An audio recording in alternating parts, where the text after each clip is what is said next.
Going to get into this just a little bit as well then, because we're going to go into a conversation in just a moment where we retell a story of somebody that was in the situation that has managed to flee it as well. But just to give you a sense of where we were at, of course, that statement produced by President Cyril Ramaphosa yesterday with regards to the intentions by South Africa, where exactly we sit. We then had the reply, that long tweet as a response then from Paul Kagame, really offering clarifications for the record. But what we have now on screen is what I want us to really focus on. Because not so long ago, a couple of hours ago, we actually got word then. This actually came off the Twitter account then of, or the X account, should I say, of the Ugandan president then, Yoweri Museveni then, who produced this then for us. It's the 24th Ordinary Summit of the East African Community Heads of State, who were then discussing the recent developments in the in parts of the Democratic Republic of Congo. It was a virtual meeting. And just to show you there, as you can see on your screen, those heads of states, those are the ones that were part of that meeting.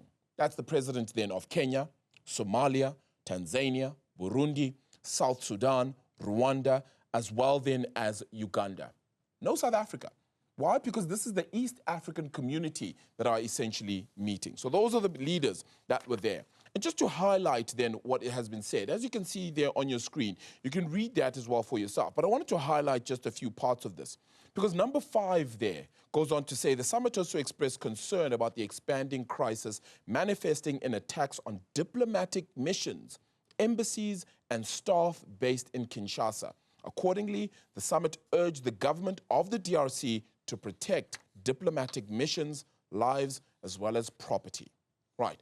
Very important, because that's what the SANDF is initially there for, as a peacekeeping mission, a diplomatic mission in Eastern DRC.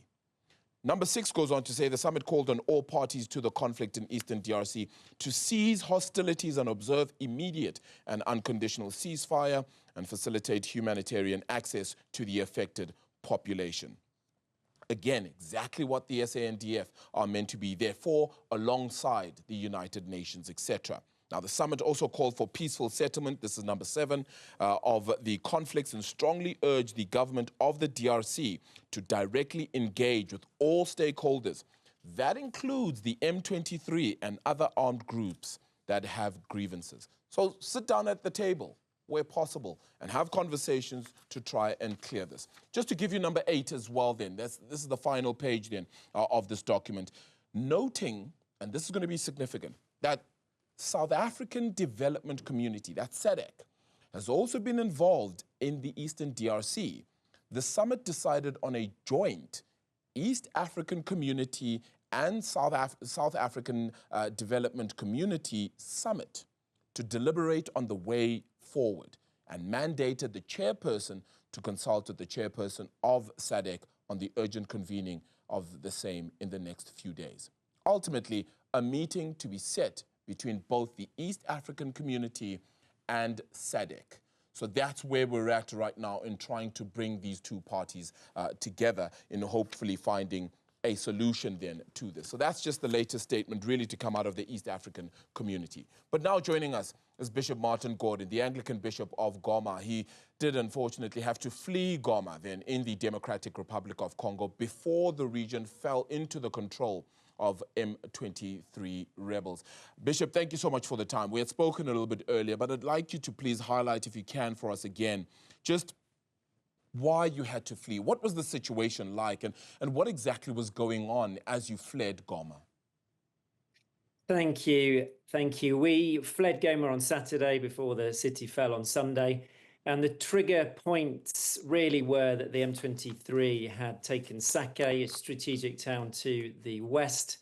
And then that was Thursday. Then on Friday, one of the main power lines to the city was hit. So the city has actually been without power since Friday around about 3 o'clock. So almost a week now. This hit the city's water supply, and the communications are also down. Food prices were rocketing because the previous Monday, the M23 had taken the food port of Minova. Our embassy, the British embassy, was encouraging, along with the French and American embassies, all of their nationals to leave. And some of the other bishops around in the Anglican Church of Congo, around Congo, were also just encouraging me to leave for a few days until things settled down. So we left on the Saturday. Things were very quiet. There was a sense of foreboding. But we realized we were fortunate to be able to leave, to have the means to do that. And those who stayed, then the information that we did have and have had coming through over the last few days have been of civilians caught in the crossfire, of bodies in the streets, of hospitals overwhelmed, and of people cowering in their homes with no information, no water, no electricity, little food, just wondering what was going to happen next. Yeah, and I suppose the difficulty just becomes, especially in that lack of communication or the inability to communicate, because now things like electricity and cell phone towers, etc., have all been kind of blocked in many ways.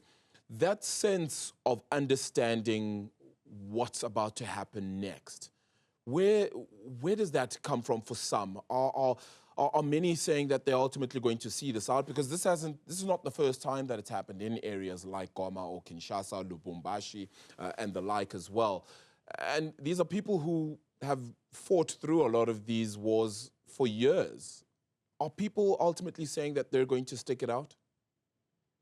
So Goma is now more or less under control of the M23. There's some semblance of calm that has been restored. So I was just speaking to two of my pastors in Goma who are moving out and about. One going to a funeral of a family member whose house was hit by a bomb, and another one going wherever he can in the city to find internet access. Food has now started to come from Minova.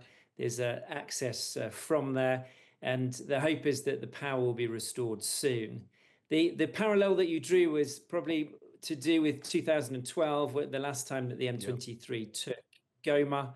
That only lasted 9 days, and there was a hope that this may be similar. They took Goma relatively, if you can say, painlessly, quietly, and then a few phone calls were made, and the M23 were ordered to withdraw. I think this, in terms of the growing regional rhetoric, which is getting more and more inflammatory, this feels like a very different situation. The M23 are already heading south.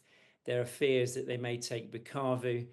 And as your report suggested, the EAC community is saying one thing, SADC saying another, Angola's in the mix. We have issued a call, the Goma Call for Peace, which picks up on many of the things that the EAC communique focuses on. So an immediate cessation of hostilities, respect for the existing ceasefire agreement, humanitarian response, but also that the Bishop. Rwandan troops and the M23 would leave the territory. I think this needs to be a precondition for negotiation, and negotiation being the only way that peace will come about. Bishop, I don't know how much perhaps information or intelligence you have on these matters, and perhaps how much you've gotten word of as well. Is when the M23 was formed back in 2012, around there, their initial cry was really around the accord and the peace accord and the agreements that weren't adhered to in March the 23rd, 2009. Is their message ultimately still the same even till this day? I think this is one of the challenges, isn't it? So when they took up arms again in 2021, that was the grievance that was publicly spoken about. But then the tactics seem to belie that. If that is your grievance, then you sit down and negotiate that once you've taken Goma. There's no need then to head around the lake to Bukavu, taking mineral sites as you go. So I think there's a lot of, as I was saying earlier, inflammatory rhetoric, but also a lot of bad faith. And we are encouraging people to sit down at the negotiating table, to be honest, to be open. But before that happens, there needs to be a cessation of hostilities. So everyone has said, including President Paul Kagame, that hostilities need to cease. They need to stop immediately. But then at the same time, the M23 rebels are backed by the Rwandan regime, as written about in many reports from the UN and in the European Union and others, are still continuing around the lake to take more territory. So we urge the international community to move beyond fine-sounding words and communications and to use every possible tool to cease, to get the conflict to stop and to get people around the negotiating table.